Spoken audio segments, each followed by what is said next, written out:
ইদিকা পাল প্রিন্সের মাধ্যমে বাংলাদেশের সর্বোচ্চ পারিশ্রমিকপ্রাপ্ত অভিনেত্রী। বাংলাদেশি সিনেমায় নতুন এক রেকর্ড গড়তে যাচ্ছেন কলকাতার অভিনেত্রী ইদিকা পাল। শাকিব খান অভিনীত আসন্ন ছবি প্রিন্সের মাধ্যমে তিনি হতে যাচ্ছেন বাংলাদেশের সর্বোচ্চ পারিশ্রমিকপ্রাপ্ত অভিনেত্রী। সূত্র জানায়, ছবিটিতে অভিনয়ের জন্য ইদিকা পাল 28 লাখ ভারতীয় রুপি অর্থাৎ বাংলাদেশি মুদ্রায় প্রায় 45 লাখ টাকা পারিশ্রমিক পাচ্ছেন।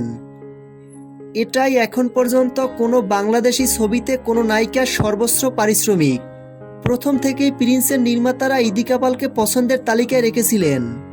শাকিব খানও তার বিপরীতে অভিনয়ের সম্মতি দেন, কারণ প্রিয়তমা ও বরবাদ এই দুইটি ছবির মাধ্যমে শাকিব ইদিকার জুটি দর্শকের মাঝে বিপুল জনপ্রিয়তা পেয়েছিল।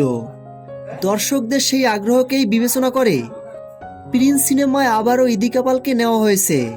উল্লেখ্য, প্রিয়তমা ছবিটি ইদিকা পালের ক্যারিয়ারে বড় পরিবর্তন এনে দেয়, যা তাকে বাংলাদেশের চলচ্চিত্র অঙ্গনে আলোচনার কেন্দ্রবিন্দুতে নিয়ে আসে।